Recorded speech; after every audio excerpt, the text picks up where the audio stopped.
Welcome to the commentary tutorial for Donkey Kong Country 2 Diddy's Quest. I haven't done a commentary in a while, so I figured I would do one on this game since it's a pretty challenging game. It's also pretty long. It's about 2 hours. I edited this version down to just the level, so I cut out all the saving and all that. If you want to see more of that, check out the full version that I uploaded with the full sound of the game. And, it'll show most of the saves. I did start editing out some of the saving because I thought it would be redundant to show me saving after every level that I beat or every few levels that I beat. Because sometimes you do have to wait a few levels before you're able to save. That's just the way the game is paced. They'll trap you to where you have to beat a few levels. Which brings up another point. I would highly recommend this first level that you see me playing right now and struggling with, learning the controls. This level is the level that you're going to want to go back to and farm up 99 lives. And also farm a bunch of coins on this level. And I do show, the exact details of that later. I do show a farming run in this video, I think. I definitely show it in the full video, from what I remember. But you're going to want to go back to this level and just farm it for lives and coins. So all you got to do is just keep beating the level again and get all the 1-ups. There's also a 1-up in that cabin at the beginning of the level that you don't see me get because I didn't know about that at this point in the game. I was just learning the game.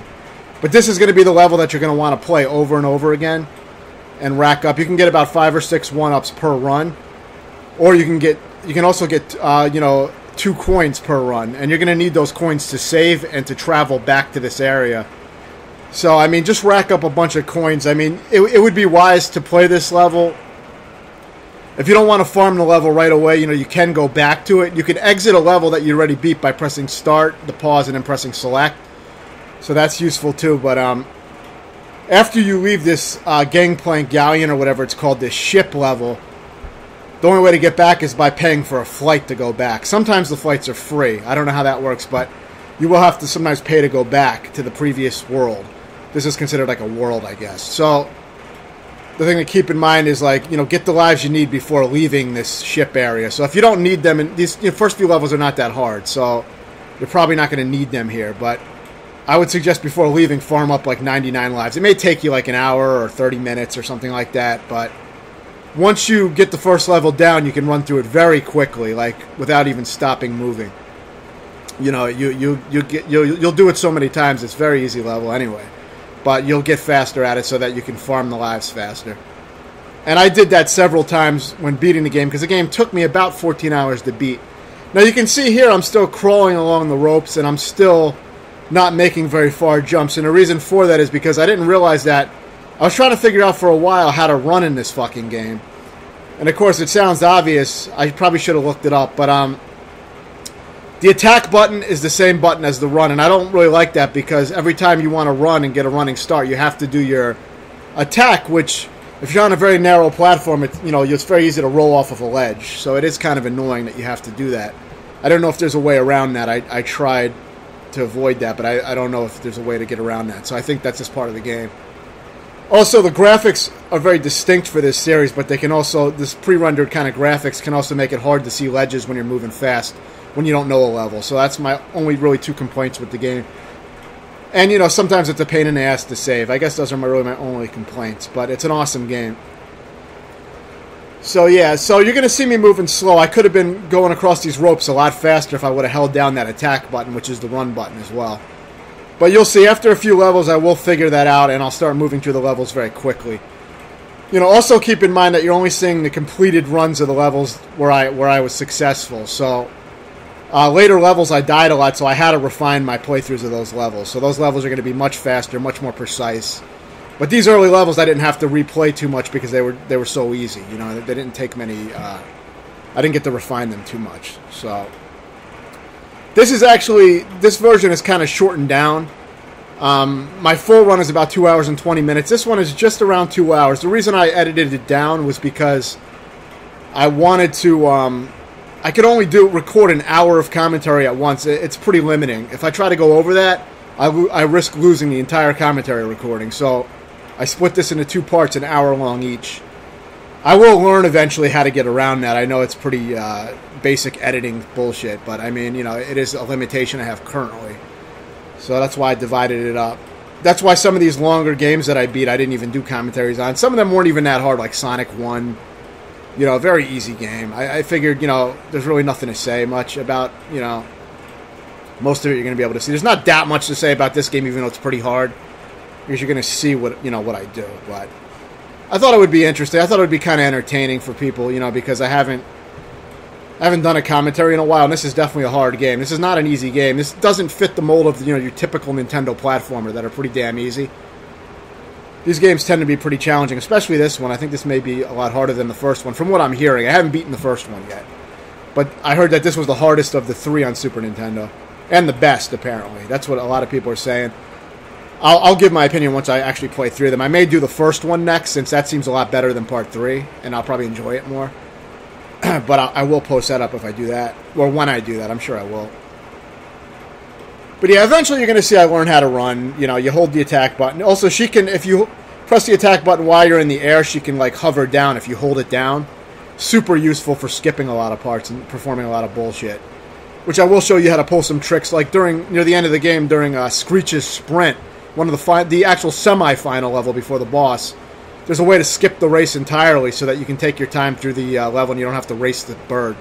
So I'll show you how to do all that. I didn't figure that out myself, obviously, but I'll just show you. I watched various videos to try to see, you know, if something I'm missing or. But a lot of these levels I just played until I beat them. I would sometimes use save states to practice parts. Though what I could have done though is just farmed up 99 lives had I thought about doing that earlier, and that would have made things a lot easier. I wouldn't have had to redo the entire levels and stuff like that. But. That's why I'm telling you now, just, you know, go ahead and do that at some point before you leave the ship. Farm up like 99 lives. Also, keep in mind, you can farm more than 99 lives. It only shows 99, but I think you can get a shitload of lives because I farmed well beyond 99. It doesn't show it, but it does count it, so keep that in mind. I would say for the whole game, you maybe want to get yourself 50 or more coins. Farm up maybe 50 or more coins. Don't forget, though, if you have coins, you can always pay for the flights to come back to the first stage. So, you should be okay, but if you want to have enough coins for the whole game, I don't know, you might want to have like 50 coins or 60, I don't know, something like that, because it takes 2 coins to save. You do get free saves, though, sometimes. So, I don't know how many it takes for all the saves, but 50 is going to give you a nice head start, because you'll probably collect some in the levels as well, don't forget. You know, unless you're totally trying to avoid them or something, you're probably going to be able to get a few. You'll see early on I didn't collect some of the coins because I thought they were just optional collectible bullshit. And, you know, I don't care about that if you've seen my other playthroughs. I just like to beat games. Though I do plan to go through the Lost World in this game and beat all the optional levels as well. Because I found a way to unlock all the Kremcoins you need to unlock the bonus world, which I will show how to do. It's also on Gamefaqs in the cheats section. So if you don't want to see me do it, you can go ahead and just check that in Gamefaqs, and it'll tell you how to do it. It's very easy to do. You can do it in the first level as well. The first level really has a lot of benefits in this game, a lot. So you can unlock the Lost World without collecting all that bullshit, and, you know, you can you can get tons of lives whenever you need them, and coins. So keep that in mind. Had I thought about doing that sooner, it would have made things probably a lot easier. The game did take me around 14 hours to beat, I believe. Now, I am missing, I think, maybe 2 levels in this run, because I didn't want to go back and do them, and I lost the recording. So, you know, you're going to see a gap at some point. I don't remember. It's later in the game. Now, with this snake, I didn't realize that you can hold down one of the buttons. It's one of the buttons. I don't remember exactly which one, but you'll see the snake when you hold down the button, you'll see the snake goes into a coil, and he, like, tightens up like a spring. Or not goes into a coil, but he, like, coils up, you know what I mean? And he's building tension, and when you see him starting to go spastic up and down real fast, that's when you release it. And if you release at the right time, you get a super jump. And had I known that, I wouldn't have been struggling so much to get on these platforms, but I didn't, you know, the controls are not explained. I didn't know that there was extra moves that these guys had.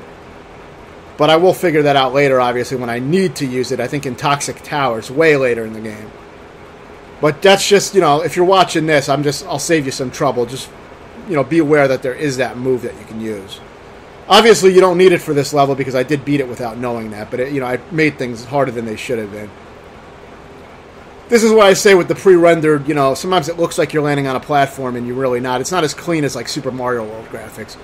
But I still think it was a great graphical style, and it really defines the series, you know, even though, yeah, it doesn't look as clean as, like, say, Yoshi's Island or Super Mario World, but it still has its own distinct look, and it's pretty cool. I actually ended up liking it.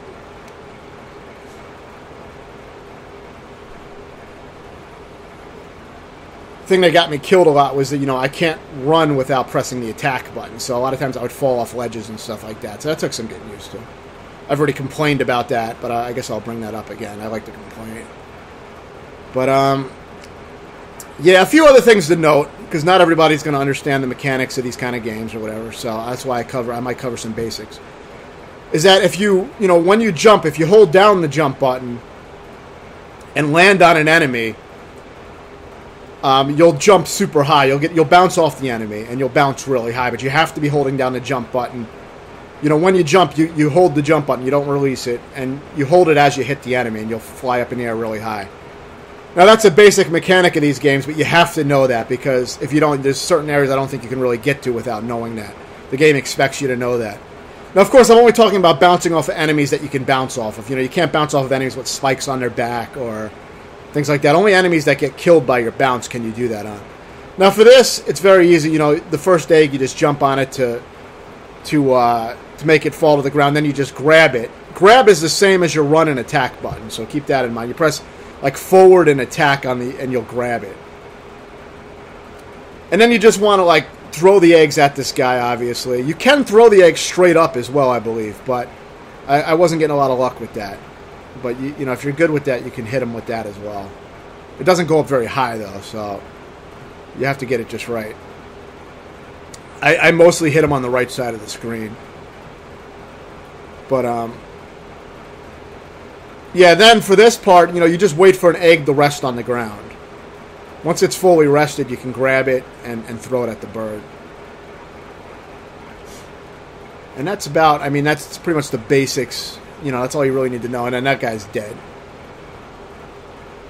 Now, I was making some mistakes when I played on my actual run where, like, this game has some stupid shit where if you, like, leave the world and then you want to go back, you have to take, like, a flight sometime. Or if, like, say I want to come back to Crocodile Cauldron because I just beat the ship. If I go back to the ship to farm the level, then I have to, like, take a plane to get back out here again. It's like, so I have to pay for that.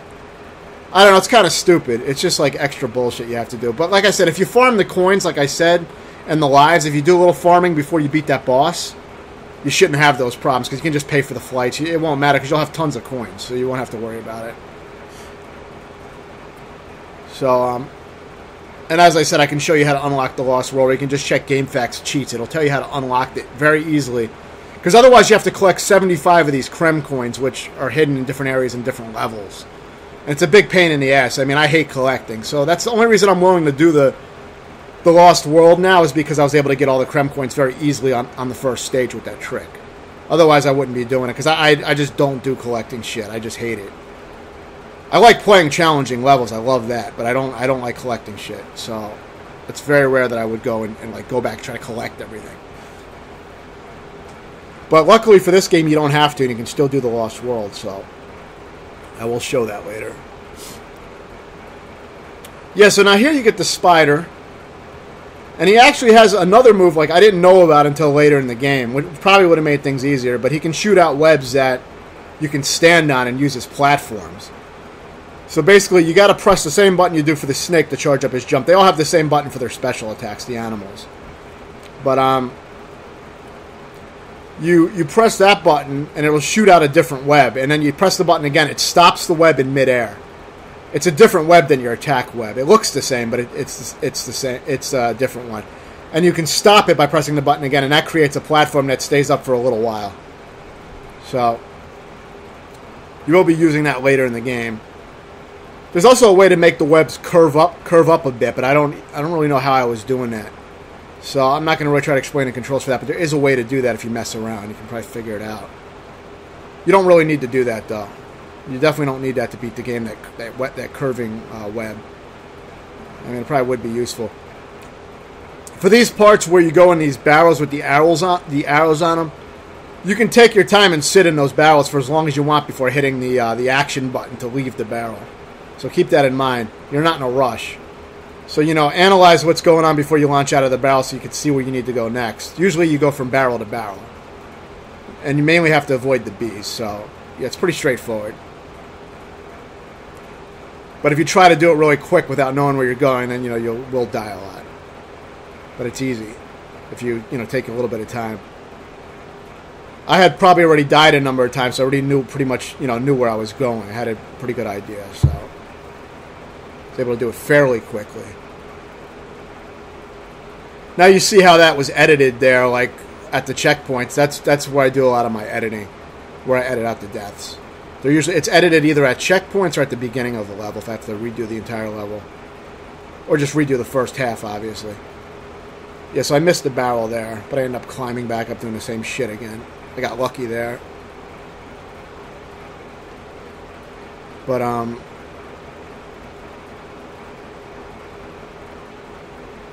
yeah, the game does get hard, though. It's not an easy game. I mean, I thought it was going to... I didn't think it was going to be as, challenging as it was, but it's pretty tough. I think there's like 39 main levels, I read.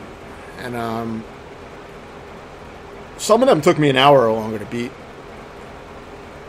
I don't think that was the norm, but, because, like, I guess it took me like 14 hours. That includes the world map, that, includes maybe over an hour and a half of farming lives and things like that, too. All that is included in the playtime, but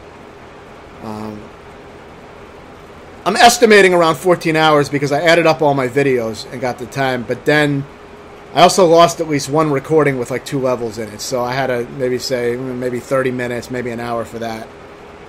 So I just, it's around 14 hours, I believe that's what it was. But yeah, this is easy. You just got to be a little patient. I almost took a hit there, but yeah, you just got to be a little patient. The vultures can be very annoying enemies, especially when you're not aware of how exactly they work. The good thing to do with the vultures is to lure them into charging and then jump on top of them or jump over them. You'll get used to the timing of their charge after a while, after you deal with enough of them. But they can be tricky, especially later on. They're putting a lot of tricky areas to fuck you up. So yeah, since this is edited, you're not going to see all the bullshit I did on the world map, messing around with the bonus stuff and all that bullshit. This pretty much just gets straight to the point, and you're not going to see the ending here either. You will see the final boss, obviously, but you're not going to see the ending of the game. If you want to see all that, check out my full video that has no commentary, and you can, hear the actual sounds of the game and stuff. A lot of people will probably like that as well, so... This is just a little bonus for people maybe who want a commentary version for entertainment, or... it may help kind of ease them through the game, because it is a tough game, especially if you're not someone who plays a lot of platformers, or maybe you're new to games too, Which this is not a great game to start with if you're new to games. This would not be a beginner game at all. I recommend this for, at least intermediate players who, have beaten some platformers before and have some experience. This would not be a first game for someone, I mean, I'm sure some people had this. I mean, I had very hard games when I was young because... That's all we had, with Nintendo and Atari and all that. But ideally, I think it would be better for someone who's just starting to play games to start with some easier games, kind of work your way up. But we didn't have that luxury back then with games. Back in the 40s, you know what I mean? We didn't have all those fucking luxuries we have now. So, but yeah, so this is this level's pretty easy, pretty damn easy. It's all you got to do is jump on the seals to make the water cool so you can go in and swim. You have a limited amount of time in the water before it gets hot again, so keep that in mind. Now here I got a little lost. I didn't know where to go, so I was fucking around. And then I tried to hit the seal in the back again to recool the water because I thought maybe I'm going to get burned or something because I was wandering around aimlessly for a while. So here I try to hit it again. And I don't know if that bought me more time. I think it may have. I don't really know. But that's what I ended up doing. But it's easy. You just got to know where to go. I mean, it's pretty straightforward. There's not really much where you could get lost here. You just can't take too long, otherwise you get burned in the water.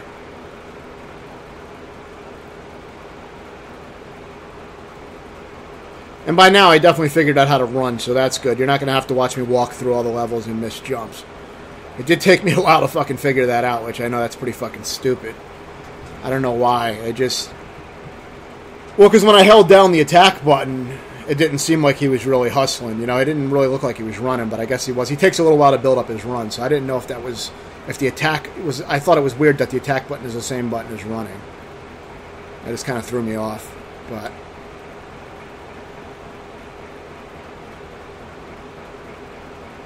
I probably would have... If I made the game, I probably would have put it on a different button, but I guess it's not necessary. I mean, people have speed ran this game without problem, I guess. You know, it's a very fluid game when you know the rhythm of it, so you know. But for me, I don't like having the attack and run on the same button. You know. It might have, actually, the attack might have actually been good on the L or R button, but that might take getting some used to. But that would mean you wouldn't have to take your fingers off the 4 main buttons, so that might have actually been... That might be a good configuration. Of course, on emulation, if you want, you can configure the controllers however you want. So, I mean, you know, it could be done. But I just use a standard, you know. Now, later on in this game, I do fuck around with this SNK controller. It's a Neo Geo CD type pad that was released for that console, and it was a PS2 version released for PlayStation 2.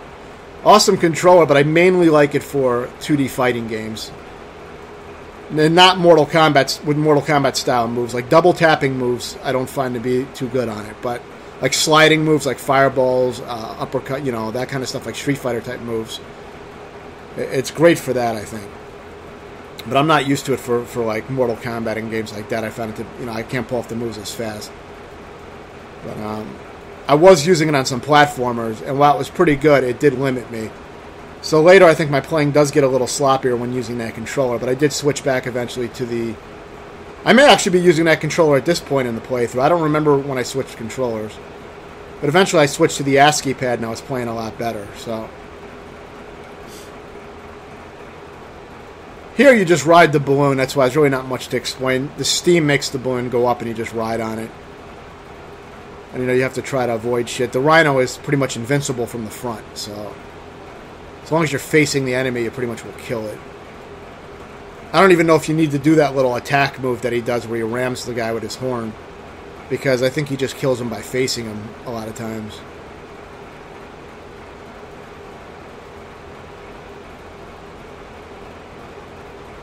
But, yeah, not much to this level.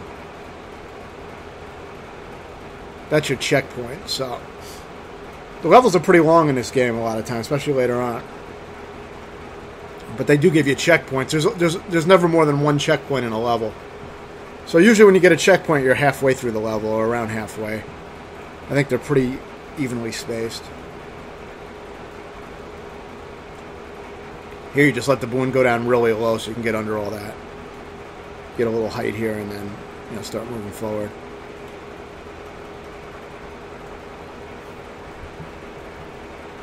And this commentary is going to be split up into 2 recordings because, like I said, I'm doing it an hour each so that I don't risk losing the entire recording. If I did a 2-hour recording straight, there's a high risk that the recording is going to crash, and then I'll, you know, lose all my data. So try to avoid that. But yeah, there's about another 40 minutes left on this recording.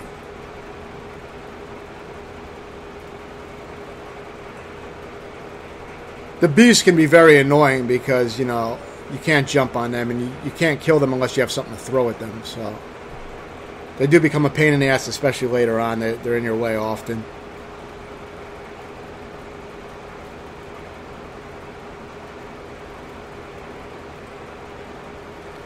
That part's a little tricky. You want to have your guy centered so he just rides down right through the middle there without touching them. You know, it's just a little bit of trial and error. Like I said, there's going to be a lot of trial and error in this game, and these are still the easier parts. But there's going to be a lot of trial and error with, you know, you're going to die a lot. That's why I say farm up a lot of lives so you don't have to start the whole level over. You know, you can at least start from your checkpoints if you farm up lives. You do have unlimited continues because the game saves, obviously, but it'll only start you with 4 lives. And I think if you lose all your lives, I think you also lose all your coins when you start over, so... Like I said, it's better just to not go out to the continue screen. Just have enough lives so that you never have to, like, go to the continue screen. That's also why I recommend playing it on emulation, because you're not going to do this all in one sitting. So if you're not going to play, because then you can save state and come back to it later. That's what I did. But I did this over the course of like days. I didn't play the game every day. But if you're going to play on the actual system, then you may have to farm up lives every time you start up a new save file, which is going to be more of a pain in the ass. Because then you may also have to farm up 2 coins every time you want to travel back to the first level to then farm more coins. But at least you could do your farming for the day. Like, you do one farming session when you start up the save file, and then, that'll cover you for your whole day of playing, I guess. So you may have to spend 30 minutes to an hour farming every time you boot up the game, but I think it'll probably still make your progression easier, because at least you'll have lives. And you can, of course, leave your system running, but I don't know how good that is for the old systems. Luckily, I'm playing on, I play on emulator, so I don't have to deal with the limitations of the old hardware. Leaving my system on for days or whatever.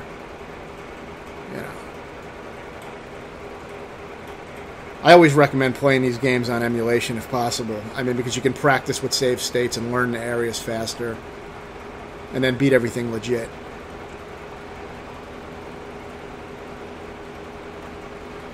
If you're having trouble, you can save state on a specific part and just practice that specific part so you know what to do next time you get there. Just doing that every once in a while will save you a lot of time, and I do that when there's an especially hard part for me, where I don't understand what to do. I'll just save state right before the hard part, and I'll just practice it. And then once I know what to do, I'll commit suicide and redo the section. Legit. It's a great way to, to play through the games legitimately on emulation without cheating or anything. Save states for me are pretty much just a practice tool. And also a time-saving tool. Like, there's certain parts where there's, like, no-risk farming where you can't even die. And on games like that, I may just save state and bypass that, so I don't have to do all that farming, because I already get the save state with all the shit already farmed up. Things like that. There's some tricks like that I'll do sometimes. I didn't do that with this game, but, I will do that in various games. Here you just have to have the timing. You have to know when to fly up, You'll get used to watching those boomerangs and knowing just when to start flying up. It's a little tricky here with the 2 of them. But that's the hardest part of that. These guys are always annoying. But you'll get used to, like I said, you'll get used to the timing here. Wait for that to hit and then fly past. The red ones, the red bees are like invincible, so just avoid the red ones whenever you see them.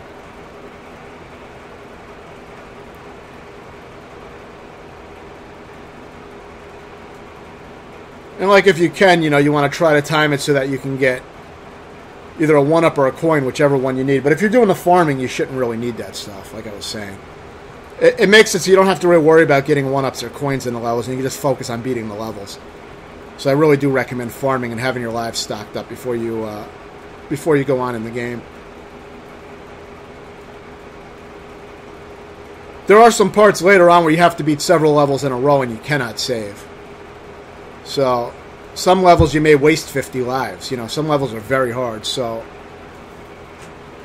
you may go through 100 lives on some levels. It depends on, your skill level, how fast you learn, but it's just good to have, like, at least 99 lives. If you think you need more, then spend some more time, and, I don't know, try to get 200 lives if you think that'll help.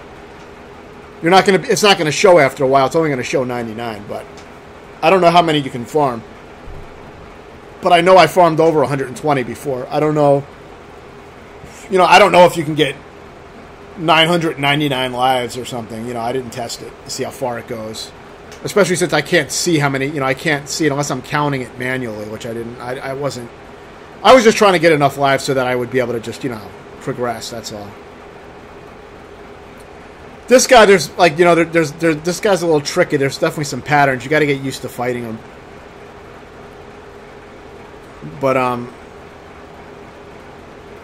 yeah, it's probably a little bit too late now because I've been ranting to explain exactly what to do on this part. And, I don't really remember exactly what I did. I mean, I'm showing it here.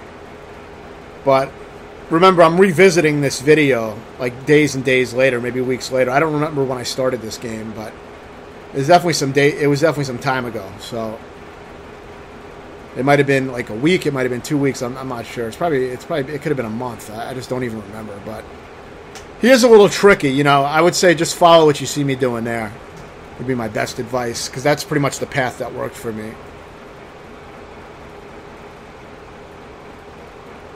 So yeah.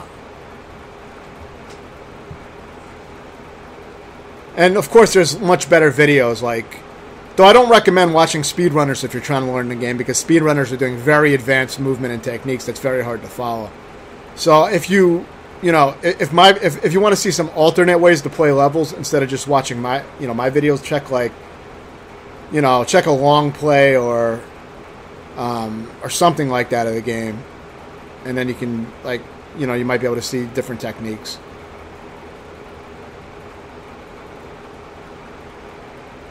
Sometimes I'll check speed runs just to see something that I can use, but a lot of times it's hard. It takes hours, of practice to refine levels to that degree. So some of those techniques are very hard. And I'm just, all I was trying to do was beat the game. That was it.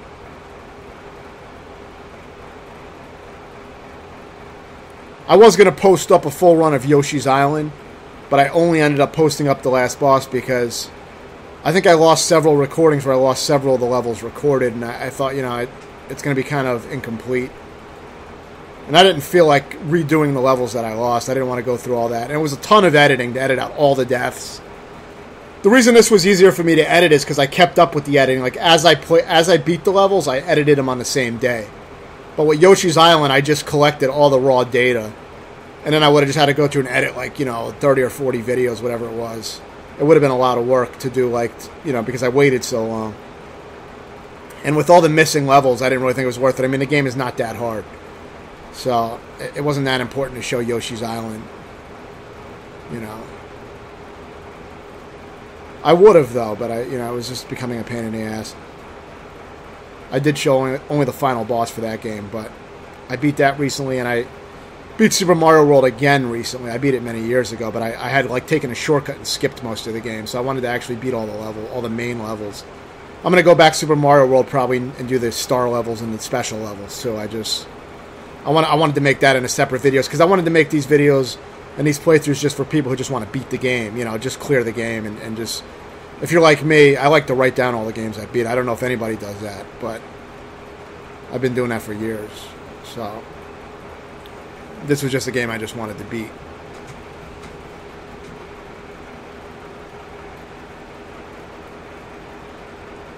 I rarely ever go for 100% completion on games. I just beat, a shitload of games, but I don't really go for I don't usually get super refined with one game unless I really love the game. It's I'll play it on the hardest mode or something. I like doing hardest modes in new games usually because they have these extreme modes with these newer games that are cool.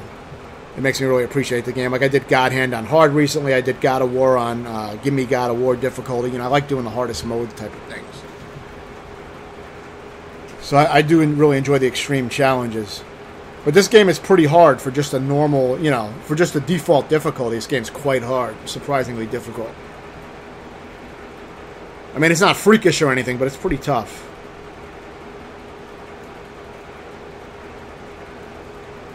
Yeah, this is another swimming level.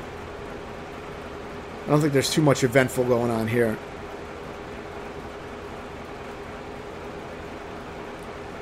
Whenever you see a trail of bananas, that generally leads you to the next required area to go in this game. So if you're unsure where to go in some parts, usually if you follow the trail of bananas, where there's several bananas lined up, that usually gives you an idea. Especially when there's bananas in the shape of an arrow. Yeah, that's pretty fucking obvious. I don't even bother getting some of the coins. I mean, I was getting coins in some of the levels to this point because I didn't think about going back and farming, or I didn't feel like the game was hard enough to where I had to go back and farm the first level. But then later on, I was thinking about it, and I'm like, it'd be probably smart because this game's getting hard. Let me just take a flight back and farm the shit out of the first level and just get 99 plus lives, get like 50 coins. And like I said, I would have done that sooner, but I just didn't really. I didn't know how hard the game was going to be. I didn't know how the save system was going to work and all that. So, I think next, I'm definitely thinking about, I may start up Donkey Kong Country very soon because I really enjoyed this game, so I'm thinking about doing the first one. This was my first time beating this game, and I haven't beat any Donkey Kong Country games except this one now on Super Nintendo. I did beat the ones, on Wii U. I beat all those, but I never beat the originals. I really did enjoy completing this one, even though, I was frustrated at times. It was pretty intense. It's a lot of trial and error, It's definitely not an easy game, like I said, but I am looking forward to doing the first one. I know it's not as good as this one, but I always liked the first one. I know it has an even less forgiving save system, even though the game is apparently an easier game overall, but I think the save system is more of a pain in the ass where you don't get checkpoints for a while. But that's okay. I'll just use save state to practice the shit out of the levels and make sure I got them down, or I will find an area in the game where I can farm up a shitload of lives. There may be something like that in that game too. I just got to play it and find out. And then I won't have to keep going back. I'll just try to get a shitload of lives if I can. I'll have to look into that more when I play the game. I'll see what kind of things I can exploit. I always do try to find methods to make things more manageable. And that's why I think these tutorials are useful, because I'm not playing it from a state of mind of somebody who usually knows the game inside out. I'm playing it from somebody, well, I have, I would say a lot of skill at games in general and in these kind of games, because I've just beaten so many games. I do try to find ways to make things easier and beat stuff faster. And I'm usually good at finding exploits and finding things that I can exploit, or shortcuts and things like that.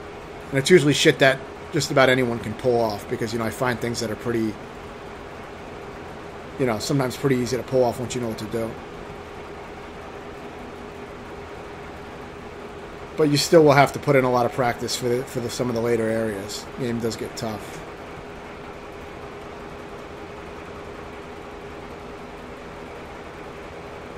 This level's pretty straightforward, though. I mean, it's not like Sonic 1 where you suffocate if you don't get out of the water.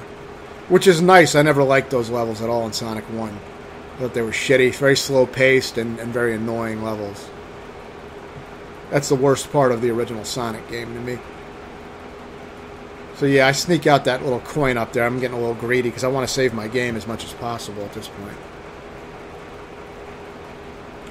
You'll notice a lot of times when I do enter certain bonus stages, I also commit suicide, or I just fail them because I don't know how to do them. Because I don't really care, because I wasn't trying to get anything out of the bonus stages. I think you get those Kremcoins or some shit, which I don't even need, because you can get them all on the first level, as I was saying. So there's no need for me to do, I do go in the bonus area sometimes, because the bonus areas, when you go in them and commit suicide, it traverses you farther into the level you're already working on. So it's like a shortcut. So that's why you'll see me sometimes do that. And now you see where we're really using where you hold down the jump button and you get those extra high jumps. You can definitely see me using it here. And you definitely, I think you need to use it here. You can also use her floating a lot here. Her floating is very useful in this part.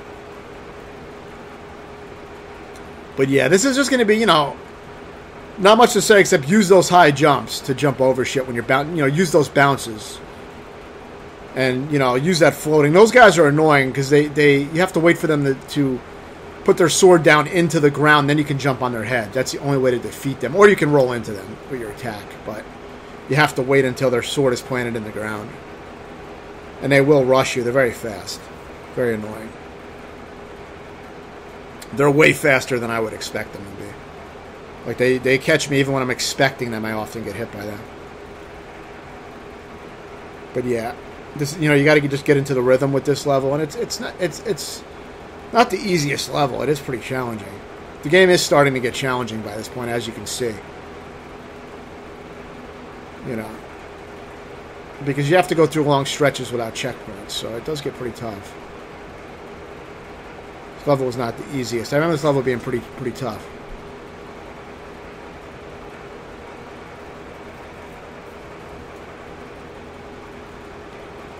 But yeah, you may die on this level for a while, but you'll get it down. You just got to get used to the, you got to get used to the flow of the level. To avoid frustration, have a bunch of lives and shit stocked up, so you're not, stressing out about, oh shit, this is my last life, and now I got to go start back and, redo the beginning of the level, or redo several levels. Try to save after each level that you can. You go to that Kong college and you can save. It's one of the monkeys on the world map. And, you know, try to use that as much as you can. And you can only use it a lot if you've been either collecting a lot of those coins or if you farmed up a bunch of them like I recommended. So, you know.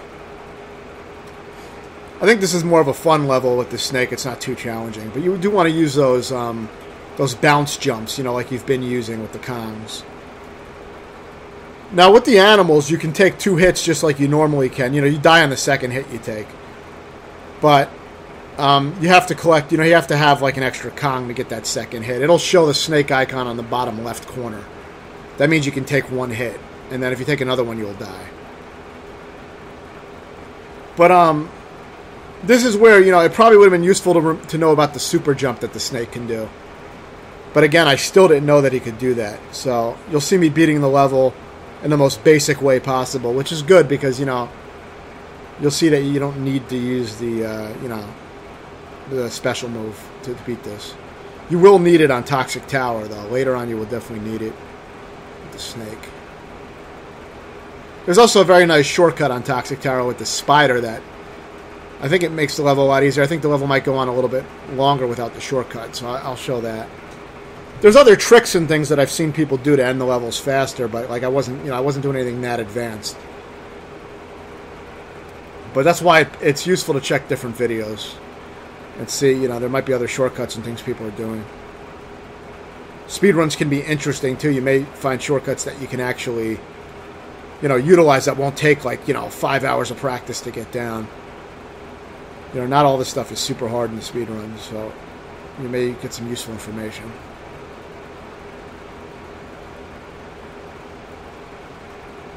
I think this video is useful for people who just want to see the levels, don't want to see all the world map bullshit and saving and farming and all that. Like I said, I edited some of that out in my main run, but this one is way edited down. I probably edited, well, I cut out over 20 minutes of filler. You know, not a massive amount, but still, I mean, it's an extra 20 minutes you'd have to sit through if you watch the 2-hour video, so this one is trimmed down to just the main parts. Don't forget to hold down that attack button, which is also your run button, while you're on the ropes, so you can move faster on the ropes as well. You know, it doesn't just apply to running on the ground. It also makes you move faster while climbing, and I don't know about swimming, maybe, but keep that in mind. Use her float when you can to bypass some of those areas like you see me doing. You can hover for a while with her, so it can be very useful. It can also be dangerous, too, if you float too far, you know, you can hit in a ship. But, you know, once you got an idea of what you can do with her, it's pretty useful. You know, you skip a nice chunk there with that little float. But the game has an awesome flow. It really is an awesome game. It's one of the best games on the Super Nintendo, for sure. Without a doubt. So, I mean, it's definitely a game that I missed out on because I didn't own any of these games. Though I did play Donkey Kong Country when I was young. I think my friend had it, but I didn't play it that much. I only played it at his house like maybe, you know, maybe I played a few hours total of it in my life, but never played it that much. I don't know if I ever borrowed that one from him. He let me borrow a bunch of games that I beat, and the system he let me borrow at one point. But then I later got the system used. I loved the system after borrowing it with like Empire Strikes Back, Super Mario World, all kinds of like Link to the Past, all the classics. I was like, shit, I got to get this system. And then I got it at this CD shop that sold used CDs. And they had it there for like maybe $70 used or something, which was, you know, pretty damn cheap at the time. So I got the used system. It was kind of yellow, you know, but it worked great. And yeah, I mean, I loved it. I played the shit out of that system. And but I never got these games. You know, I don't, you know, always had a limited income when it came to the game, so I didn't always get all the classics. Also, around this time, I had already started like weightlifting, and I was spending all my money pretty much on food. So, and I had very little money. I was sometimes living off like $300 a month, and I had to use that to eat a high-calorie, high-protein diet. So I'd go to warehouses like Costco and buy all my food there, but yeah, you know, it didn't leave a lot of extra money like if I wanted to pick up a lot of games and stuff, so I was more focused on that. I mean, I was still playing games, but my training was extreme. I was training 4 to 6 hours like a day. It was overkill. I didn't really know exactly what I was doing, but it's also part of my extreme mindset is just the way I did things, and I ended up doing it for about 25 years. I'm like 39 now, and I did that, or 38, and I did that for most of my training. It's just brutal, and very long training session, and really destroyed my body. That's another story, but it shows my extreme mindset. And the same thing applies when I play games. I have that same extreme mindset where it's like all or nothing, and I get very fucking pissed off at games. Like, if I play games, I get fucking furious when I die and stuff. I get like, shaking pissed. Sometimes I gotta either adjust my mindset to where I can just play the game and just die for hours calmly so I can make progress and focus, or I gotta just back off, because I'll burn out after 30 minutes like that. I'll just be like totally, I need to like take a break because I'll be fried. It's not a good way to be. The funny thing is I still take, pre-workout stimulants, which are very strong. I still take those for my daily gaming and just daily, awake time throughout the day, even when I'm not training, which is kind of crazy, but it's like I've become so like immune to stimulants, and without them I'm so tired, but they still barely work for me. So, it's just kind of a lesson. Don't abuse, stimulants. It's a little warning message inside the video, a public service announcement, because you will become used to them and then they don't really work anymore. So, you don't really want to rely on them. It's not really great to be that way. Here I was flipping through the barrels for a while before I figured out where the fuck I had to go. I think this whole area is a bonus area, which I did not want to do. Yeah, I tried it out because, I didn't know what kind of tokens they gave you. Had I known I could just farm the tokens, I would have just committed suicide, because you can just farm them all in the first level, I think. So, there's no need to do any of these bonus levels as far as I know. So, I just waste some time. I probably waste the entire time and don't get it, I think. So, you can watch me fail this for half a minute. Probably should have edited all these out too, but I didn't think about that.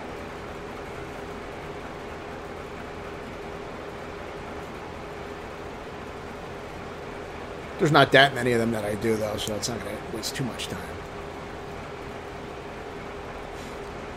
Yeah, so that was a complete waste of time. I do admit that this level I do end up really fucking around a lot, not knowing where the game wanted me to go. I actually got lost for longer in previous attempts, but I think this was faster because I had some idea of where I had to go, but I still was confused.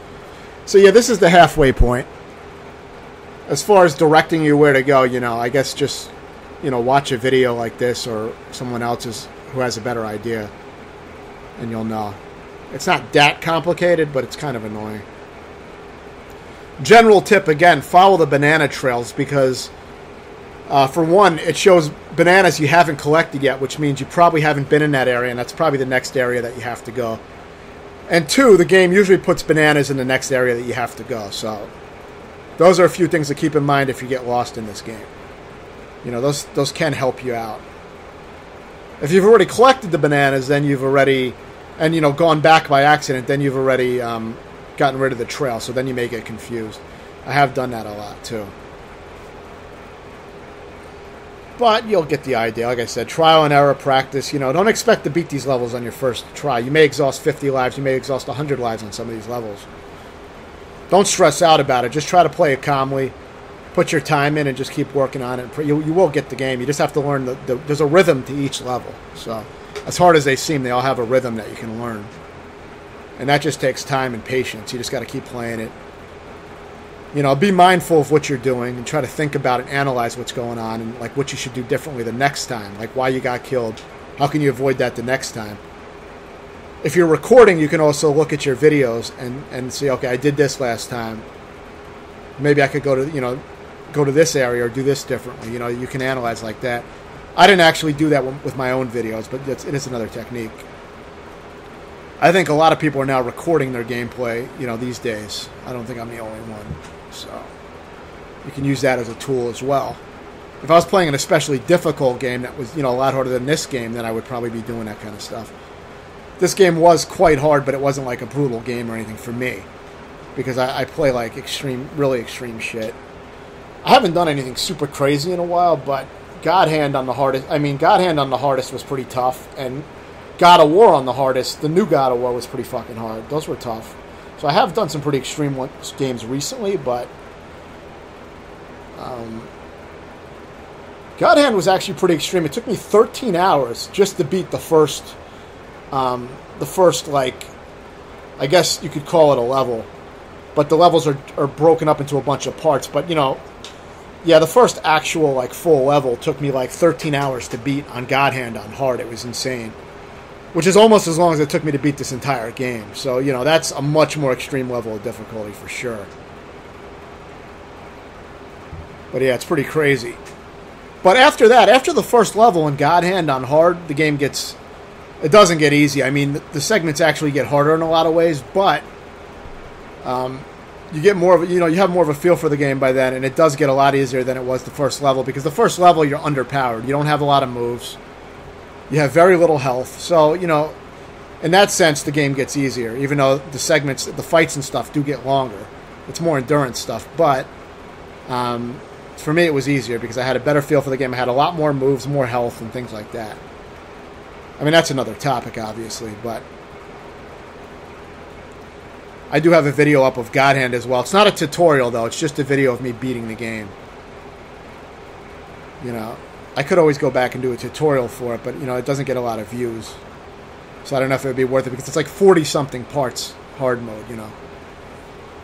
I think I also have my normal run up, too, but hard mode would be the one to watch. That has the best gameplay, because that really requires you to play well.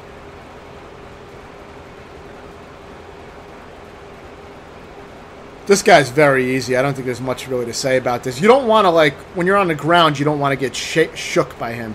If you're on the ground, you'll get stuck when he lands. So just be in the air when he lands. That's why I didn't say much about this. This is a very easy boss. I think this might be one of the optional bosses. I'm not even sure if you have to kill that guy. But that's what I ended up doing in my playthrough. I can't remember if that was optional or required.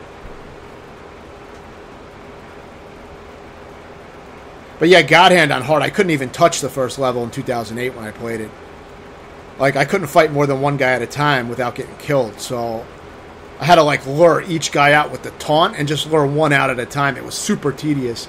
And I had to throw, like, all the barrels at the enemies just to wear them down. It was insane.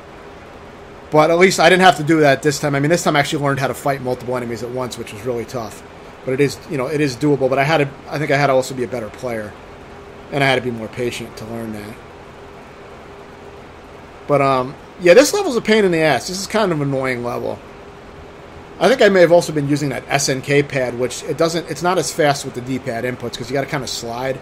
It's almost like a mix between an analog controller and like a D-pad, a standard D-pad. It's weird. But it's really good for, it seems really good for like 2D fighting games, like I was saying. But yeah, this part's annoying because you get stuck on that honey. So you have to, like, get stuck in just the right area. You don't want to, like, get stuck too far, because then your jumps won't make the distance. So yeah, it's annoying. Again, you're going to be memorizing the layout of the level. So, you know, it's going to be trial and error like usual. And there's not going to be many tips I can give aside from you just have to memorize, like, the rhythm of the level. And, you know, I guess follow the path that I'm taking. That's the way to beat the level, but I did die a lot on this level from what I remember. This level was a pain in the ass for me. The honey, and it's like it kind of slows things down. The bees are very annoying. You can get that coin if you want, but if you've been farming them, you really don't need to get the coins. So I would say just get them in the first level and don't bother. I think it's possible to bring the spider in here. I think I missed it or something, but you know, and I didn't realize that the spider had webs that you could climb on and use as platforms. Otherwise, I would have been able to bring the spider farther into the level. You know, I could have brought the spider probably through the entire level, but I didn't even know about that. So when I did get the spider in my previous playthrough, I didn't even take it very far because I got stuck because I couldn't, you know, I didn't know that he could make platforms to go farther. So I was trying to get the spider onto the hook, and the spider cannot grab hooks. So yeah, that was stupid on my part. I was just ignorant of the game's mechanics. I didn't, you know, there was no tutorial, obviously, and I didn't really check up on the game too much, except for I just started picking up the game and just started playing it. you know. And then later I tried to look up some of the controls that I might have been missing. You can also throw your Kong at enemies. You can, but it's dangerous because the Kong can die. And if you don't pick up the Kong, he stays, like, unconscious. So, you know, and if you just, like, leave him behind, you'll lose the Kong. And then you got to collect another Kong barrel to get him back. It's annoying.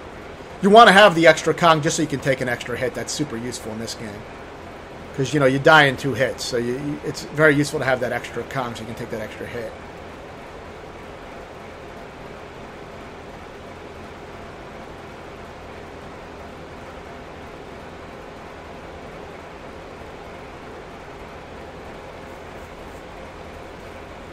And yeah, that pretty much ends the level.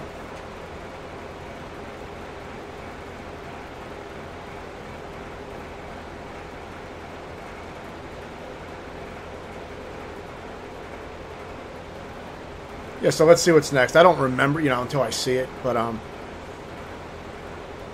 think this one is pretty fucking easy. Well, it might be a little tricky.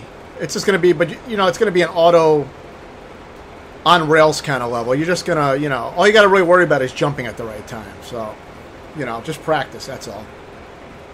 That's really all there is to this, is just practicing. You cannot jump outside the cart, really, so unless there's a gap or something. But aside from that, you know, as long as you jump, you're always going to land back in the cart. So don't worry about trying to direct him back into the cart. You'll always go back in. But aside from that, you know, you can take out these guys if you want, but you don't even have to do that. You do have to hit the check marks, though, to open the gates. If you hit the X's, you may not open the gate, so keep that in mind. That's just the main thing that you have to remember. Yeah, you want to hit those check marks. So that's going to take some practice. I think there's a checkpoint, though. Yeah, see, there's a checkpoint right here. So, you know, you'll get it eventually. It's not that hard. These are some of the easier levels. So one of them is a little challenging with the ghost. That's later.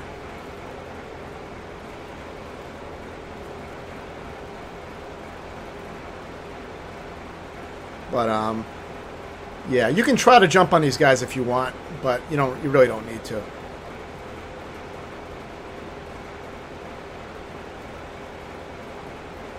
You want to avoid those X's, obviously. So it's just going to take some practice, because you're not going to know where everything is your first time. As with most of the later levels, and most of the game in general, you know, you're going to have to die a few times. Sometimes you're going to have to die a lot of times, you know, just the way the game is. But this is an easy level relative to the game. So when you see these levels, they're somewhat of a break. Though, like I said, the one with the ghost is kind of tough. It's not that easy, but it's actually pretty tough, I think. But it's not as hard as some of these levels, that's for sure.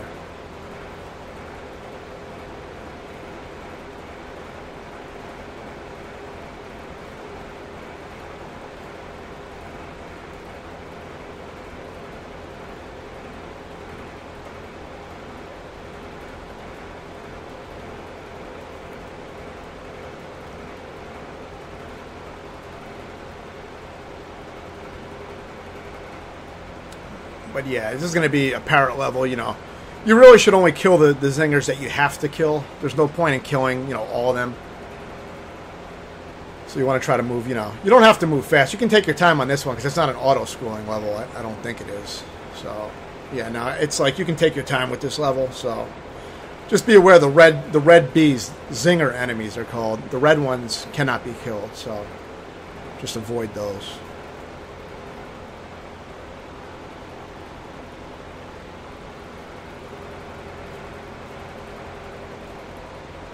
So yeah, you just want to wait for these to pass.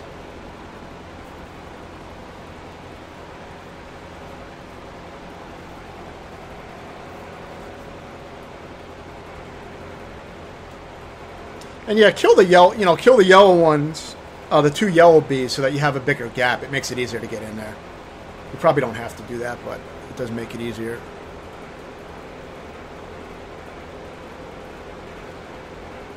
And yeah, you're just about done with this level at this point. You have a few more things to dodge.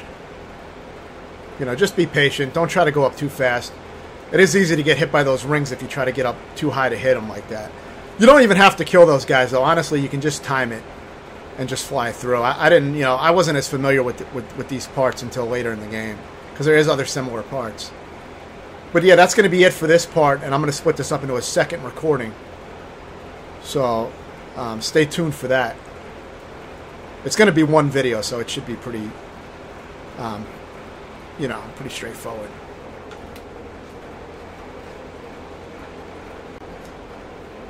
Welcome back. This is the second part. It's going to be one video, but I had to do a second recording, as mentioned. Yeah, so here you're just going to avoid those cannonballs by jumping up into those gaps, as you saw me doing. There's a little bit of timing to that, but it's not bad once you get used to it. But you can see the game is starting to get more challenging, so it's going to require more practice. Of course, these red zingers you can't touch, and you can't kill them, so you just have to avoid them.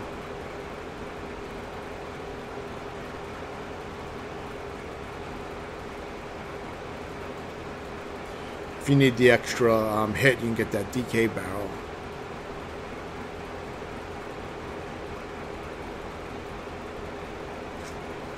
Here you just got to wait for the gap and then move very quickly up around this side here. The timing is tight, but it's easy to do.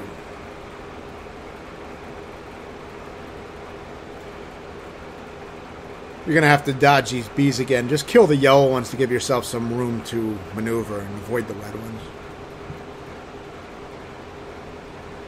These guys can be annoying as usual, but as long as you just stand there and fire and just inch the screen very slowly, you can shoot all of them and kill them. This is pretty much the same thing. Just wait for that gap and go around the left side. You have to do it a little bit faster, but this part's annoying with all these barrel throwing guys. I think I died a number of times on that. But that's the end of the level. You just have to, try to get through there. As long as you can take one extra hit when you get there, you can kind of just barrel through that and get to the end and just take the hit. And use your invincibility to, run through. I'm sure there's probably a better way to play that, but you saw I did it kind of sloppy at the end. And, of course, since I only beat the levels once, that was my only time through the level.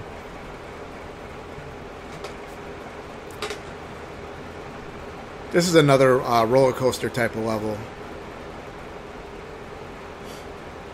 This one, they try to encourage you to race by, killing all the opponents. But you really don't have to do that. It's optional. If they get in your way, jump on them. But other than that, I wouldn't worry about it. This is also a level where you can farm up, a coin if you need it. Because you can get a coin at the end of the level, but you have to beat the entire level just to get one coin. So that's why I recommend farming them up in the first level, so you don't have to do shit like that later on.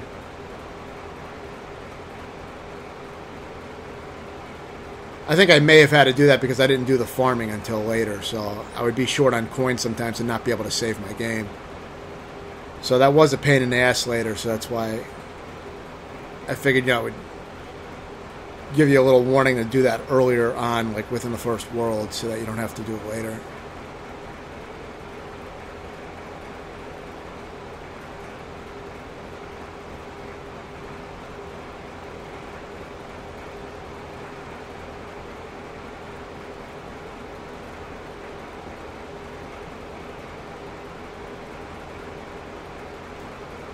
But yeah, you're pretty much just, all you have to worry about is jumping, so, if they get in your way, stomp them, but just be ready to jump. It's pretty much the same course as far as I can tell. It just gets faster and faster, it seems. But it's very easy. It's one of the easiest levels in the game, I think.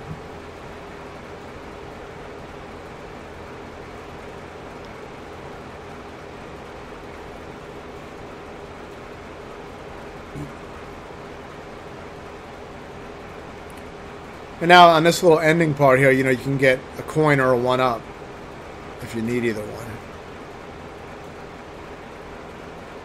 It's kind of awkward, though, how you jump out of here. I think you have to first press up and jump to get on a higher invisible ledge or something like that. It took me a little while to figure out. You got to be up higher. And then you launch like that. But I don't really understand it. It's hard for me to see what's going on behind that wall since it's invisible. But once you jump on that first hook, you have to press up and jump to jump either on a higher hook or maybe a platform that's invisible. And then you jump to the right, it seems. but I found it confusing as to what was going on. I think this level's pretty tricky. But all these levels are just going to be pattern, you know, memorizing like the path and the patterns at this point. There's not going to be that much to say about it, but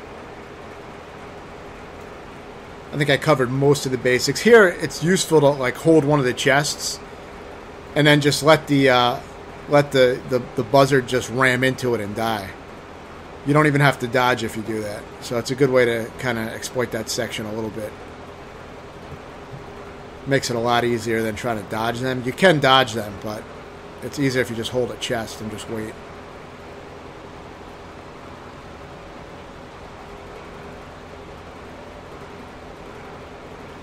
Yeah, whenever you can grab a chest in this level, just grab it and, you know, save them until you get rushed again by a buzzard. See? It's going to rush into it again. Duck that one. It makes these parts very easy if you do that. It doesn't really require much, you know, skill at all. It makes, you know, otherwise the part can be a little tricky. You do have to memorize, like, which ones are going to come down. And remember, you can duck certain ones, and other ones you have to jump on top if you don't use the chests.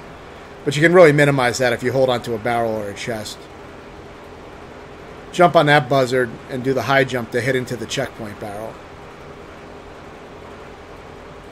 And now if you farmed up a bunch of lives, you don't really have to worry for a while because you'll, you know, be able to practice this and die a lot on it.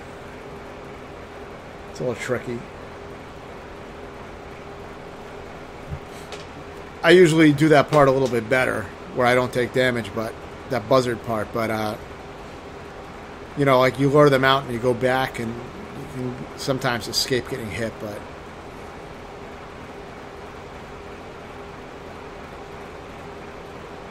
pretty much get the idea with this. You can, I think you can throw the cannonball at that cannon and it'll unlock a bonus stage, but like I'm really not concerned about that. Unless it's a shortcut, you know, in a level, I'll use the bonus stages if they give me a shortcut. But I don't think all of them do. You're just going to have to time your barrel and dragonfly bouncing. It'll test your bouncing skills a little bit. Remember that the crocodiles go back in the water, so you know you do want to wait for them to come back up so you have enough time. The porcupines are kind of annoying. They don't directly kill you, but they'll fling you up in the air and you can hit into shit. So you don't want them to touch you.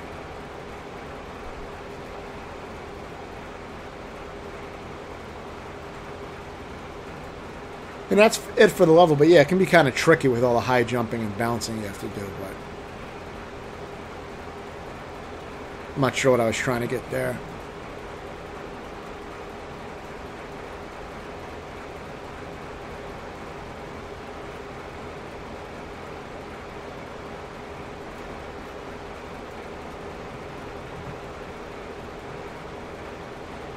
So yeah.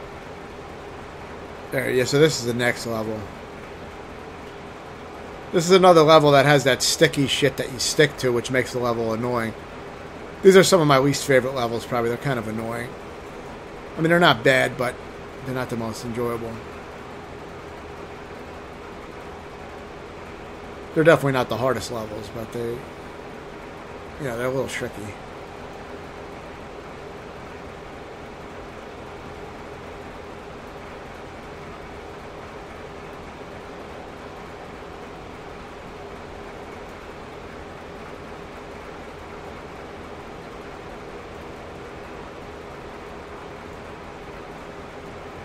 I think I was having trouble at this point jumping out of the wall and then latching back on real fast because I was using that SNK control, so I think I may have switched at some point because it's not the best for those types of parts. So that's why, I think that's why I was playing a little sloppier, but I do switch the controller at some point. See, because I was missing, I wasn't latching back on properly. So it made the part harder than it should have been.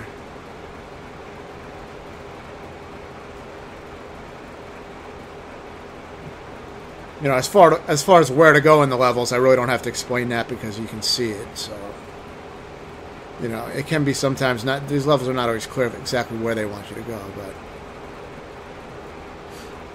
you have to start descending down here at this point. So just carefully descend. Try not to get stuck on a part where the bee is going to come back to and hit you, obviously.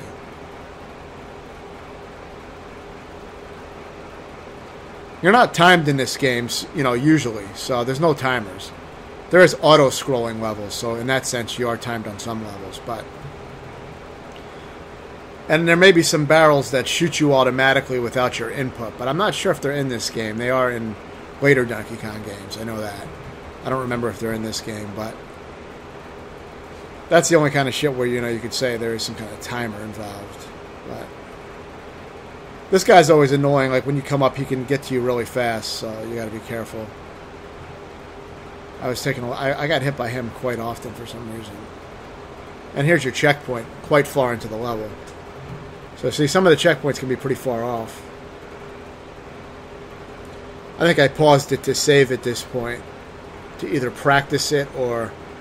I think maybe I was going to practice it, and then I ended up beating it. So I didn't need the practice. I'm not sure. But I always did all the levels legit. So if I beat it on a save state, then I'd commit suicide and go back and redo the part, and that's what I would record.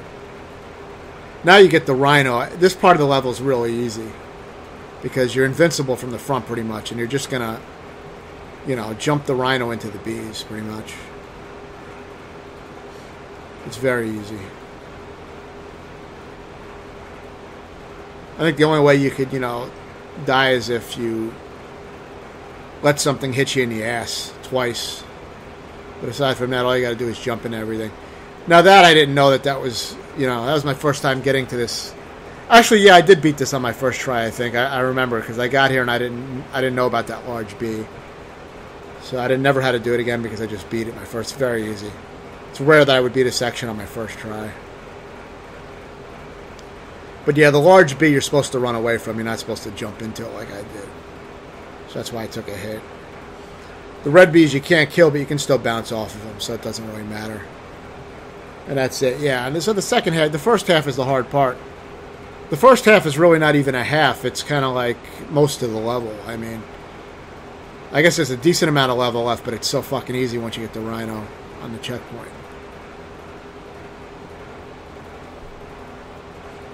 Yeah, and if you've been, you know, farming up lives and coins, you're not really going to need the items on these end parts here.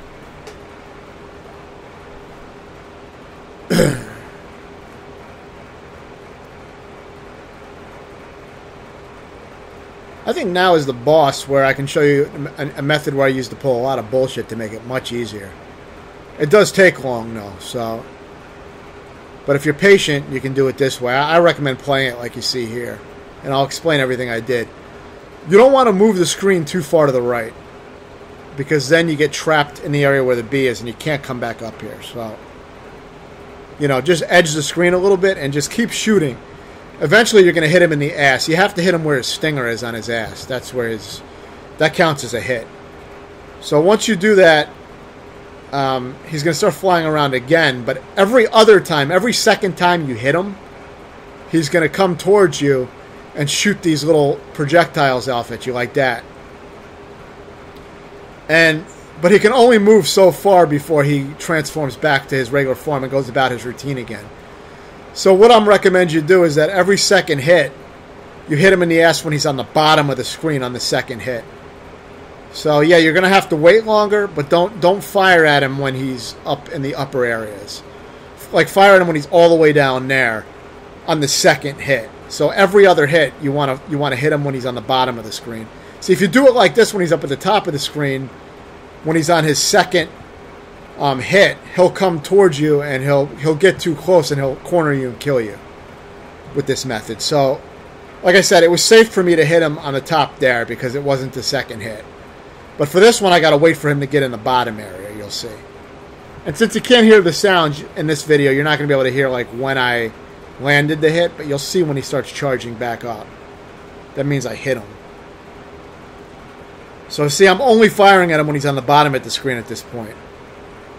Because if he charges me, I'm not going to have enough room. I'm going to get killed or hit. So I think the hit... No, I don't know if the hit landed there, but... No, it didn't land. But it can take a while to land the hits this way. Because it's hard enough to hit him even when you're just hitting him in the top. But it's worth waiting. If you're patient, you'll be able to do it. Like I said, it probably takes me about 5 minutes for this boss. Doing it this way. But, to me, it was worth it. Because it's a pain in the ass to try to, like, hit the shit. Like, if you're fighting him in the arena, it seems a lot harder. I didn't play it very much like that, so I don't know. Maybe I was making it harder by doing it this way, but... See, now he doesn't have enough time to get you in the corner. So just, you go back all the way back to the corner. He won't have enough time in that form where he shoots at you before he reverts back. So, as long as you get him on this... the bottom row when he's on his second hit of that phase. Basically every other time is when he does his charge. If that makes any sense. But you'll know after playing this for a while. I think you'll figure it out after trying this. So yeah, you're going to be doing this technique for a while. You just keep repeating it, every other time like this. And once you see him surrounded by bees, is going to be his last time doing this routine anyway. He'll turn into a small bee surrounded by other small bees. And then that's the easiest part.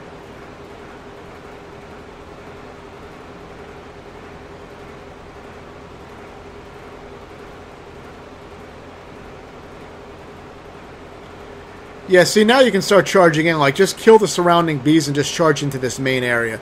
You won't be able to go back up to that ledge now, but it's easy enough. And then all you got to worry about doing is just, just hit them, that's all. It's very easy if you do it that way. It takes time. It's long, but it's a very easy fight if you do what I showed.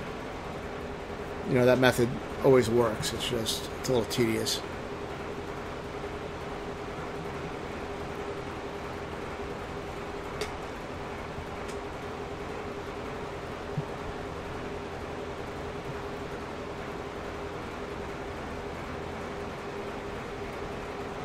This level's pretty challenging as well. Those ropes disappear, so be aware of that. The porcupines you can kill if you roll into their head. You can't roll into their ass, and you can't jump on top of them. But if you roll into their head, you can kill them. If you do your rolling attack into their head. These guys are always annoying. I always just try to jump over them because they would charge you and cause problems. They can be hard to jump over. And of course, these guys like to ram you constantly.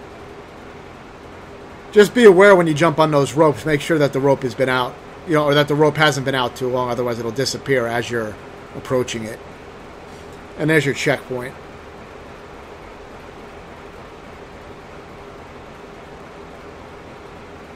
I was a little bit familiar with the pattern at this point, so I was moving kind of fast. But some parts you may want to take your time and wait for the rope to appear, just to make sure. See, I missed them there. They can get away from you, but you don't. This part, they disappear extremely fast at this part because it's like an optional area, which I didn't realize. I didn't care about that anyway.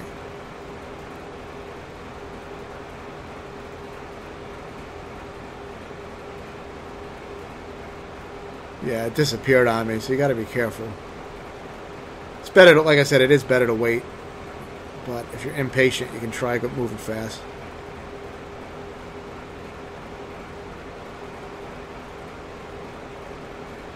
For that rope at the end, you want to scurry it down and then jump, because then you'll hit into the bee, obviously. But, I mean, it's obvious.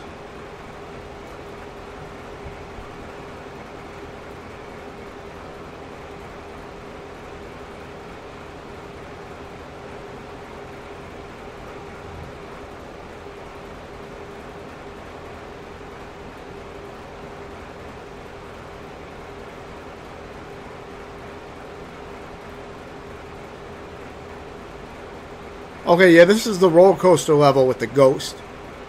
And I think the second half of this is actually pretty hard. But your first checkpoint won't be too hard to get. The idea is that you have to hit all the plus signs and avoid the minus signs on the barrels. And that'll open the gate. If you don't do that correctly, then you'll hit into the gate and you'll take a hit.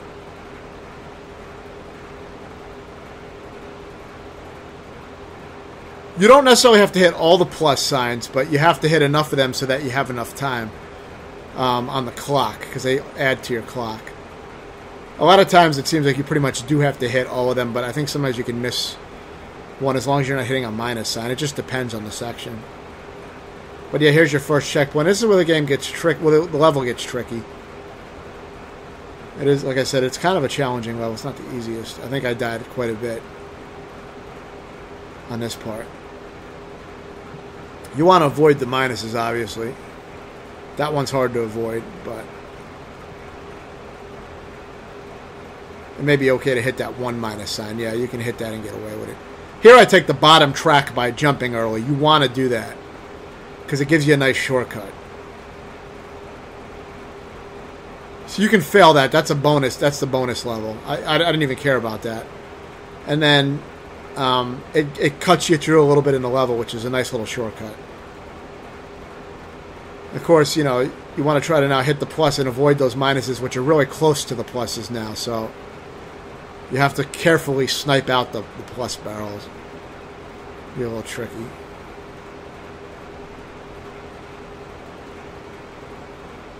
The shortcut does make a difference, though. It helps me being a little faster. So I think once I did that, once I was doing that shortcut, it didn't take me as long. But yeah, that's it. Yeah, when I wasn't taking the shortcut, I was always taking a hit on some part with the bees. So I always had to beat that with only one hit left. That's what was making it really hard for me. But once I figured out that little shortcut that I showed on the bottom track, it made the level way easier. So I do recommend doing that if you're just trying to beat it.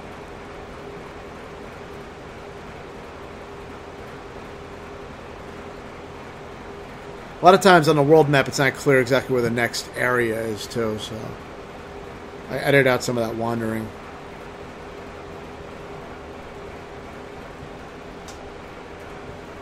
I don't think this area is too hard, but it's a little bit challenging. You have to follow the wind at certain points. You can tell which way the wind is going by the way the leaves are moving.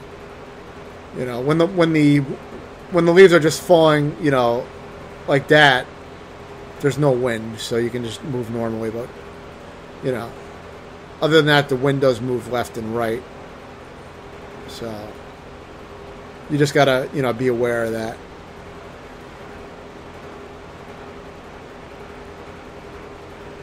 Use your high bouncing here and get, you know, if you took a hit, get the extra calm.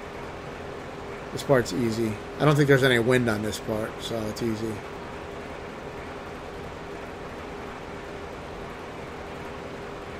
Now the wind comes back again, so.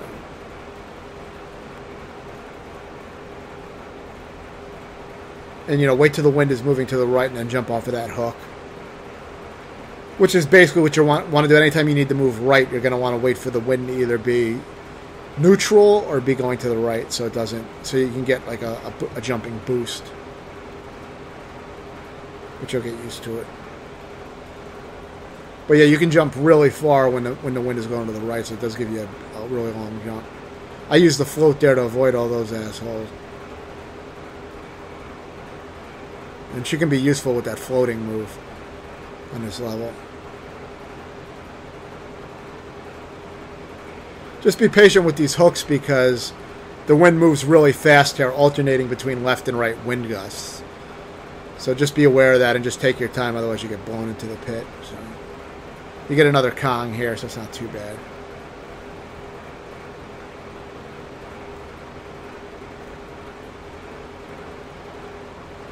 Yeah, just be patient in the barrel, wait for the bee to pass so you can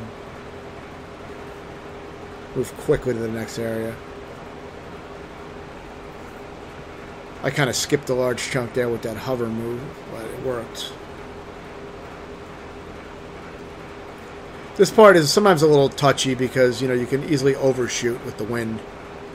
So, you know, just be careful.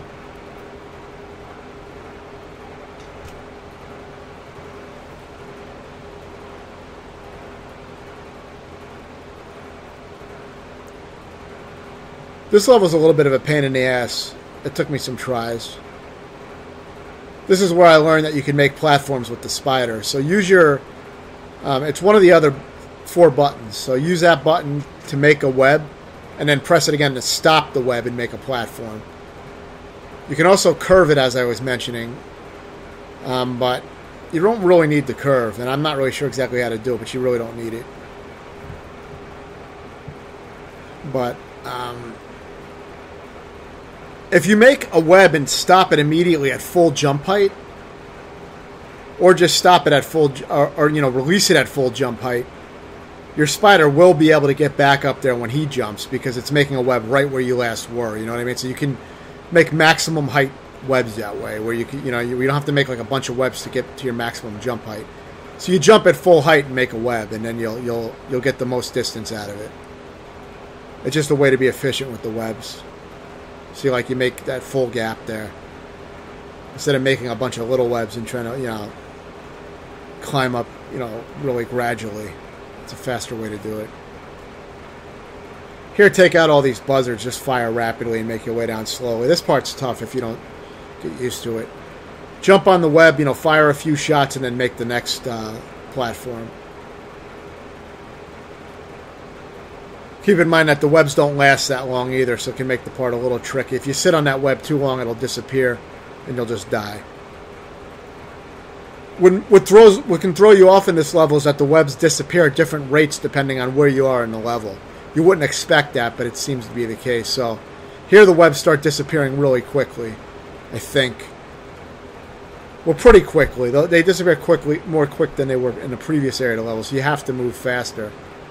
But once you find a good path through these zingers, like in the middle, it's not too hard to finish off this part of the level.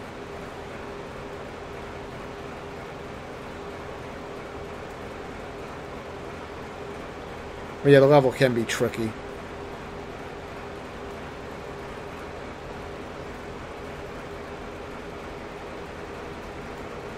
And now just proceed carefully, just shoot everything.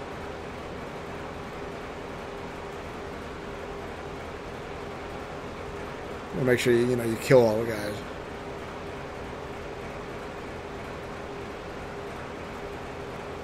There's a cannonball firing guy at the end there, so just be aware of that.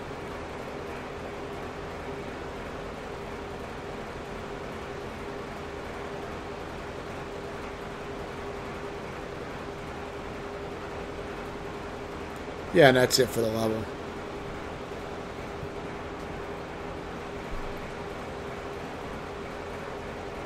Yeah, and this is the boss. Boss is a little tricky, but it's not too hard.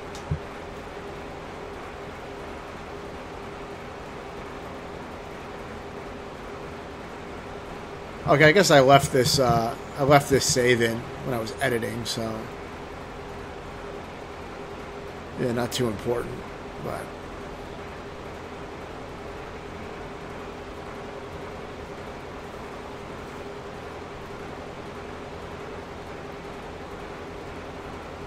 yeah, soon I'll be at the boss.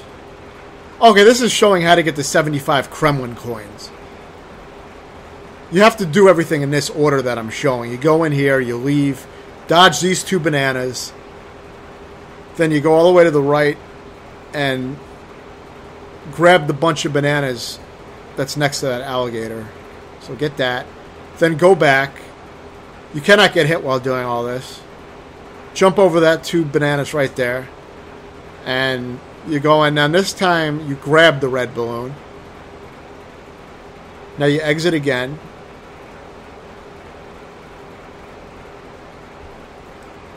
And you go up here. Well, you don't have to. You have to dodge those 2 bananas again. It's easier if you go up on that ledge, but you don't have to. Grab this bunch of bananas again. And dodge these 2 bananas. Now go back in here. And that's it. So by doing that, you get all 75 Kremlin coins that you need. And now you can access all the Lost World levels, which are like bonus levels, I guess, to get the true ending or something like that. But it also allows you access to, I guess, the harder levels in the game and the bonus levels. So I'm going to maybe do a separate video of doing those. I haven't beaten those or tried those yet, so but I probably will. So yeah, here you want to dodge all the ghost crows and then stomp the one that's not a ghost. That'll give you a barrel. Then just let them run into you while you're holding the barrel. You can only do that as Diddly Kong because the female, she doesn't hold the barrel the same way, so she'll get hit if she just stands there. But yeah, so keep that in mind, and then get this if you need it. And you just have to dodge these eggs. You know, you can memorize where the eggs fall, so that's just trial and error mostly. Some reaction if you don't know what you're doing. But you're going to probably be playing this over a few times anyway. So yeah, dodge all the ghost crows, and then, you know, of course, stomp the solid one. Again, just let them run into you while you're holding the barrel as Diddly Kong. Jump up on these hooks, and this one's a little trickier to dodge than the last one. And you don't get a replacement barrel, so, you know, it'll be a little tricky. But again, you can memorize that. That's all it really is. These ones are a little bit trickier to dodge because they move faster, but it's not hard. Just make sure you hit that one, and then just dodge the remaining two ghost crow. You know, grab that, and then just throw the barrel straight up. And that'll kill the boss. That's all you got to do. And it'll get a worthless Kremcoin, which, you know, we don't need because I showed you how to get them all. Of course, be aware that I was showing you the first level where I got the Kremcoins. I didn't show it on the map, but that's what I was showing you. If you didn't know what level that was, it's the very first level of the game. I didn't want to show the flight and the world map and all that bullshit, especially for this video, because I cut this one down so I could do the commentary in 1 hour chunks and then combine them. Yeah, so another swimming level. None of these levels are too difficult. You know, some of them are a little bit challenging, but they're not. They're some of the easier levels.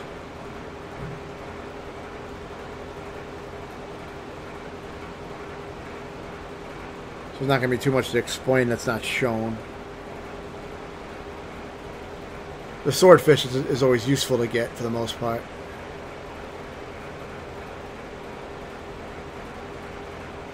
Strangely, I think the swordfish takes damage if he doesn't attack the enemy with the spike on his face. You know, he does that little jut. If you don't do that, I think he'll take damage, even though the enemies are hitting into the spike on your face. I think with the rhino, it's different. The rhino, you don't even need to be attacking. You just need to face your enemy, and you pretty much just kill everything. But I think the swordfish, you actually have to get the stab, and I think that's how it works. I didn't have a lot of time with the swordfish. I wasn't sure exactly, but of course, if you get hit in the back, you will definitely die. Or take damage.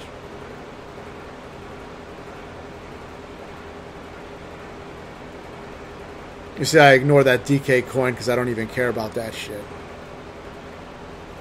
Of course, if you're trying to do a completionist run, you're not going to watch this video because this doesn't show any of that. Like extra collectible shit.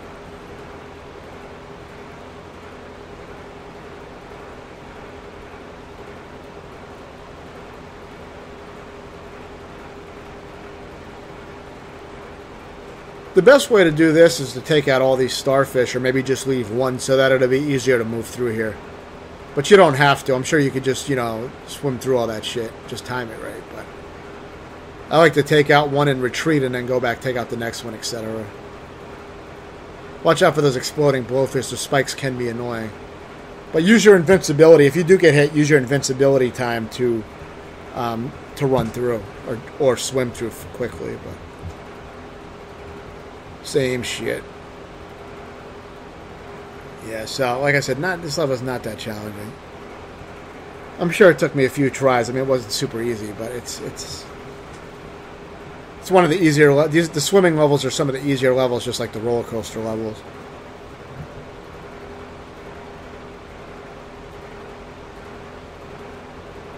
As far as how many levels you have to do before you can save in some of these segments, I'm not exactly sure. Because, like, the way I edited it, I can't see when I went back and saved. I did show some of that in my full playthrough that doesn't have any commentary. That shows all the world, you know, most of the world map traversal and stuff like that. I did edit out some of the saving even in that one. Of course, I edited out all the deaths.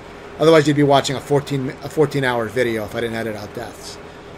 So, you know, it is cleaned up. But this one's tightened up a little bit more so I could do the commentary. But you don't have to really worry about that too much if you farm up a bunch of lives. Then you don't have to really worry about where the save points are, because you'll have plenty of lives if you farm up that first level. And plenty of coins to save with. This can be a little tricky. It has a few tricky parts. You don't get a checkpoint for a while, so you have to time your floating.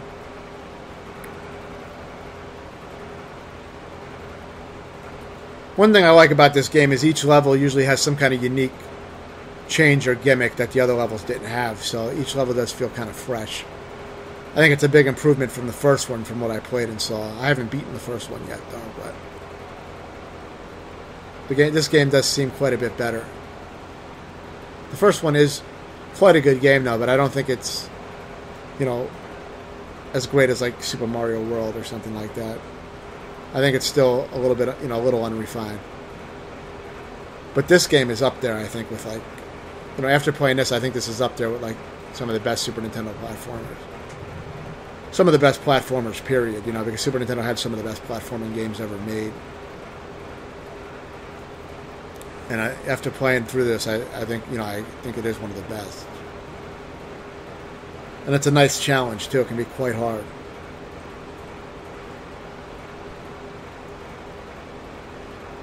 Here, you just want to float just under when the, I don't know if you have to wait. No, you don't have to really wait for the, maybe you do. I don't remember. No, I don't think you have to wait for the current to change. It changes when you get to certain parts of the level. It automatically changes.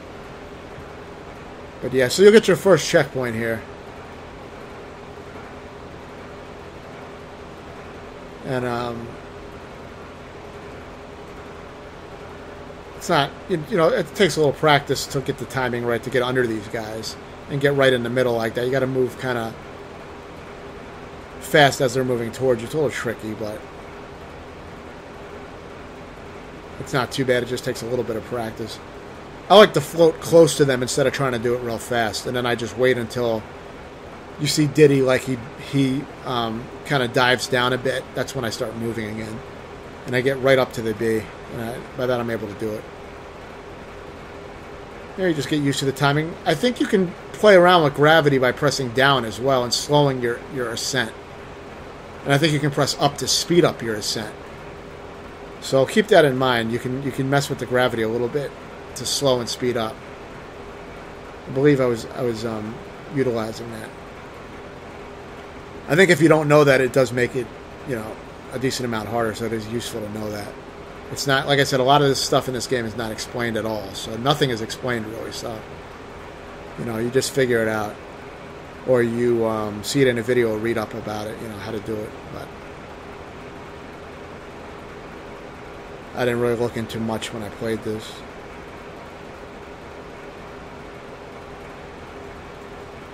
Yeah, so you may, you know, here you may want to slow down and then speed up, like I was saying.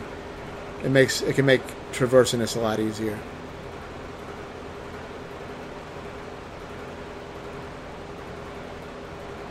Apparently, you could ride a parrot up to that area somehow. I don't know where you get the parrot, but I saw a sign for like the bird.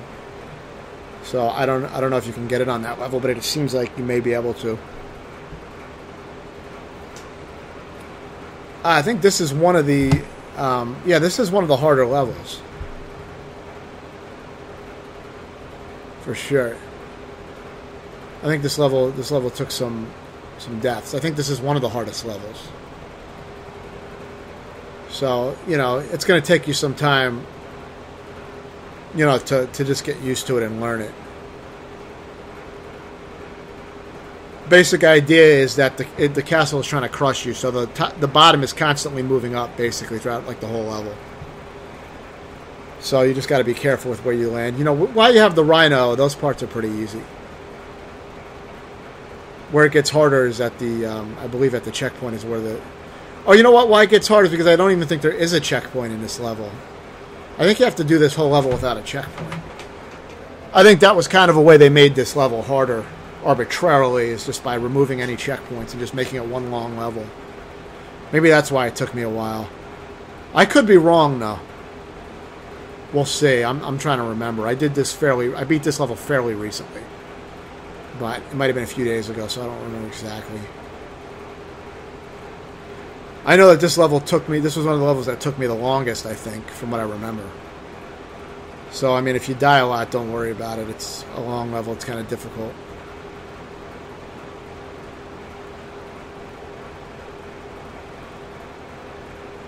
These parts are not too hard, but it gets difficult later when you lose the rhino. Yeah, see, I think this is where the level gets hard. Yeah. This is looking familiar. Remember, you can kill the porcupine from the front by rolling into their head. That's the only way you can kill them, so, you know, utilize that if you need to, or just jump over them. Take those barrels up there, kill the porcupine. By that time, you usually have a lot of time to wait around for this thing to come up. I think because I found those warp barrels or whatever they are, I think they make it faster to get up here. I guess that's like a shortcut. I didn't even realize. So here you're going to have to roll through those guys. You know, you can get... Oh, here's a checkpoint. Okay. So there was a checkpoint. It's somewhat far into the level. I think it was the second half of the level that took me a while. This part's tough. Because the boomerangs come back as you're going up, and you got to, you know, and then you got to deal with multiple of them. So you got to get used to this. You know, that's not the hardest part though, but it's a little tricky. And the bees can be annoying, but you'll get used to jumping around them, and, you know, you'll get used to when the floor is going to crush them, so you won't have to deal with them at those points. And you're just going to have to play and just get used. You know, you can go in here and jump up in here, obviously, but you're just going to have to get used to, like, the movement of everything. It's just patterns. But this second half is pretty challenging.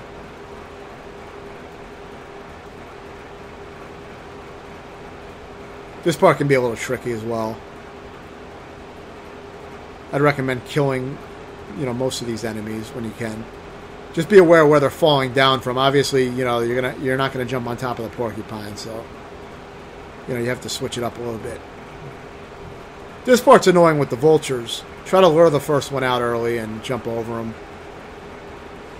What you want to watch for, and it'll make it a lot easier, is watch for the vultures to do that pecking motion. That means they're just about to charge, so get used to that timing. And then you'll be able to anticipate better which ones are coming when, and when to jump. That's really the best thing I can say as far as that goes. The rest is just learning the patterns, obviously. You're going to have to, like, jump over these and then run under them and wait for the floor to kill it. So, you know, the bees, so just get used to that. I like using a barrel on that red guy. I like having that ready for him to run into it. You don't even have to throw it, just let him run into it. As long as you're Diddy Kong, he holds the barrel in front. This part is very hard. This is the hardest part of the level, I think. This is the part that probably gave me the most trouble. I had to practice it with states a little bit. There's a rhythm to it. It's really not that hard, but it is kind of hard, because if you fuck up, you got to go back quite a ways. And if you only have one hit remaining, you know, you can easily get hit on that part. This part's a little tricky too, but you're almost near the end of the level now. You just have to get used to where the bees are going to be at and where to move. Again, more trial and error. If you're using save and load states on an emulator to practice, I recommend practicing some of these parts individually so that you know what's going on. I mainly practiced the part where, like, the guys were throwing those boomerangs. That was the part that I had trouble on. But yeah, so after you beat this, you know, good job, because you beat one of the hardest levels in the game. So there are going to be some other levels that are kind of challenging, but there's not that many levels left, and I don't think any of them, none of them I didn't find as hard as that level, but there are levels that are close to that difficulty. And some may even find some of those levels harder than the Castle Crush level. So it's just a personal preference, or a personal, you know, my what I found hard personally. That's all. It's different for everyone. Yeah, try to get over these guys and hover if you can. Land right on the seals. Immediately bounce into the water, because the water will be frozen if you land on the seals back first. You have to land on the seals back first, or otherwise, then you're going to be swimming in those areas, and it's going to be, you're going to take more hits if you do that, probably. So you want the water to be frozen if you can. I lost the swordfish pretty fast, but I didn't really end up needing it anyway. I don't really like the swordfish that much, honestly, but this guy was giving me a lot of trouble. Eventually, I jumped over him and got the checkpoint. So that gives you the checkpoint. Always bounce onto the seal's back. Treat it as an enemy you would bounce off of, and then just land right into the ice, and you'll get a nice, you know, flow to the level. kill that porcupine because it's in the way. You just want to, of course, freeze the water. You want to move fast here because the water will unfreeze, and then you can easily end up, falling in the water and getting killed by that fish in this area. So you want to try to move fast through that part. But once you get the flow down, and there's a rhythm to it, you'll get it down. You have to sometimes run and then duck to slide under the bees. Other ones you'll jump over. So you'll get the rhythm. You just have to either watch the video or just practice it, or both. This is a cool level with jumping on chains. It can be tricky though. It's not the easiest level. You're going to get used to where you can move and things like that. You'll notice I do some skips where I get on chains and I skip over some enemies or things like that. Keep that in mind. This part is easy, once you understand the timing of when to move up. I like taking this left path here. I find it easier to get up. It's very easy, this part. You just watch the bees and,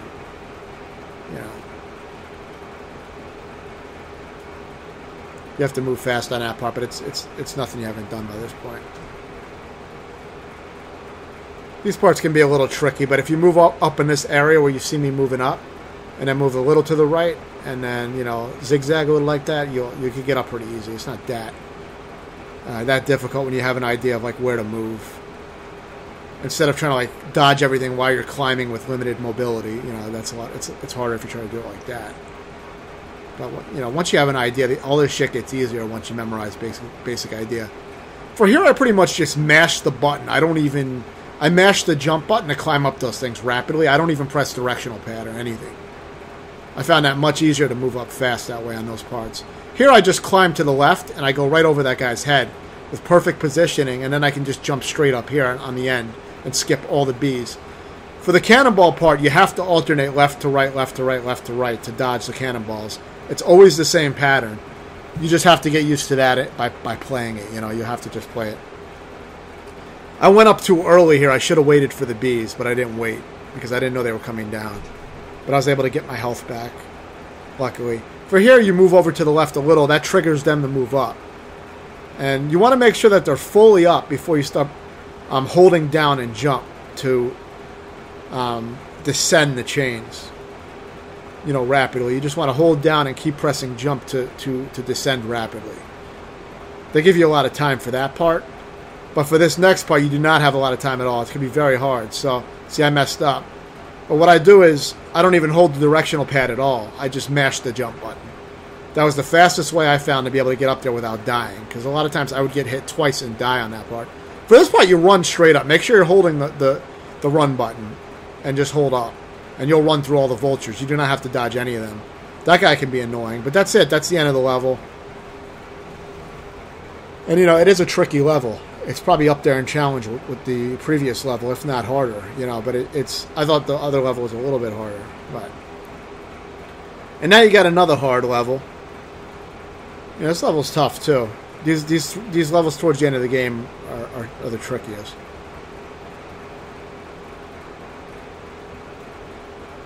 But yeah, here you want to ascend quickly. This is like a timed level because of the water, or the acid that burns you. So, use the snake and just hold the jump button so you can bounce off of these bees. And you're going to be using the snake's charge ability for the first time to beat this level. So you're going to use the same button you used to sling out the platform webs. You got to hold that button down until you see the snake spazzing out, like going really spastic up and down. That's when you release it. And that will do a super jump. And you need that super jump to do jumps like this. So that's when I finally figured out that the snake did have an extra move. Prior to that, I didn't realize. So yeah, here you want to try to, if you can, bounce off, get in that gap and bounce off the bee, or you can just jump straight up with your super jump, I think, and avoid the bee. I was probably making it harder than I had to, I got a little sloppy here. Once I had the invincibility, I just, I said fuck it, took the hit and just bounced off the bee, but because you don't have that much time to fuck around. It's a little tricky. I think now you get the checkpoint. Or no, you get the parrot. I guess there is no checkpoint in this level. Oh, here it is. Yeah, so now you get the parrot. The idea here is to only kill the enemies that are directly in your way. So don't bother killing anything that's not directly blocking you off. I'm sure you don't even have to kill these jumping enemies, but I just found it useful.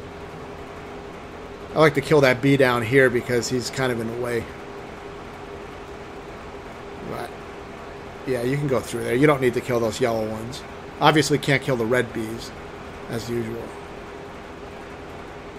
Just wait, wait till you have time. You just have to time it. That's all it is.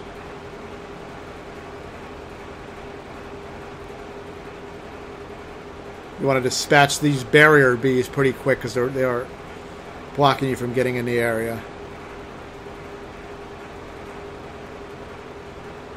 Sometimes you'll have one that's kind of, not in the trajectory of your projectile, which is annoying. Here's a very easy skip. Make these platform webs, kill this bee, make a platform right around where that bee was, and just jump to the right. Now you'll skip a large chunk of this spider section, and it's a nice skip because I think it could be this. I think there was some hard parts with the spider. And then I just commit suicide on the bonus stage because I don't care about that, and then that's it. That's the end of the level. So by doing that, you make the level easier. So I recommend that if you're just trying to beat the game like I was. Like I said, I will make a separate video probably and do the Lost World levels. And I showed how to unlock all the Kremcoins on the first level. Now for this level, you don't get any saves, so you want to have coins because, if you lose all your lives on this or the boss, then you have to redo everything again. The last two, this and the last boss. So I would say make sure you have your lives farmed up before doing Screech's Sprint. But I will show you a skip on how to skip the race. I didn't figure it out, but I will show it to you. Here you just have to, proceed pretty carefully. I mean, not much to say. These porcupines are annoying, so jump over them and let them, wear themselves out. Here I got captured, but luckily he didn't throw me into the spikes. And then just kill it to get it out of the way. And for this next one, just run past him. Jump over him. Let him attack you. Jump over and run past. Run up this rope, because you don't need to dodge those guys, really. You just need to run straight up.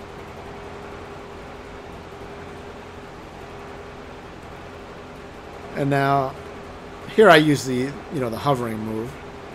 Now you'll get your checkpoint and the parrot. For here, I'll show you how to skip the race. Take this hit right here, and go through the Screech, the parrot. And then, for some reason, it fucks him up, and he won't race you. He'll just stay at the start line. It's a glitch, pretty much. I wasn't able to do it every time. Sometimes the race would start anyway, but you get the general idea. Just keep trying to do it, and you'll get it. You still do have to beat this section, but you don't have to do it for time. So, you can take your time and just carefully go through. Occasionally, I didn't know exactly where they wanted me to go. But, when you see the banana trails, it's a good indicator. Especially when there's arrows. But, yeah, so you can just take your time through this, and it makes it much easier. There's also barrels that will kind of warp you through. I think those are what you're supposed to use when you race Screech, but I didn't really know about them, and I only, I never needed to use them. So it's pretty easy once you get rid of the race. I mean, it's still a little challenging. It still took me some tries, but because there's some tight maneuvering you have to do, but it's way easier than having to, race through the level. And then after you beat this, you'll be on the final boss.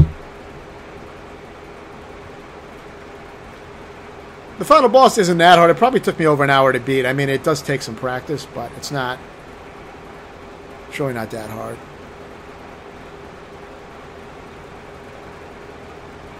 It's pretty tricky, though, but it's a lot easier than, I think it's probably easier than some of the levels were, but maybe not a lot easier. I don't know. I mean, it did take me a little while, so maybe I shouldn't say it was easier than some of the harder levels, but it's really not that hard. I would say it's definitely the hardest boss fight.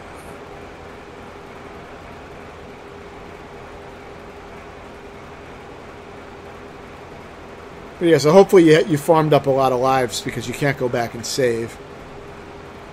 Or actually, Maybe you could. I don't know. I saw like it looked like there was a save point after that, so maybe you can save.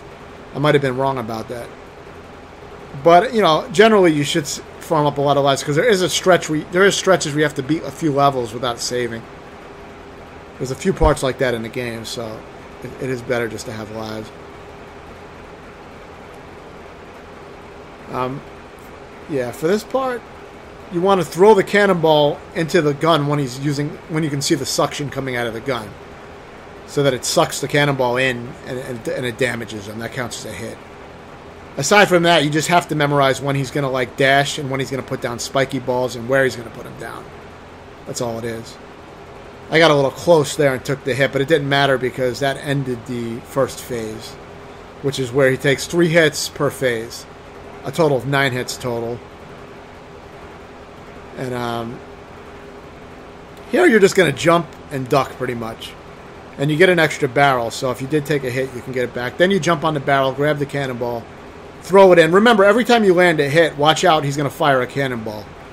And it gets faster each time you hit him. The cannonball comes out of there faster. So that can throw off your timing, so just be aware of it.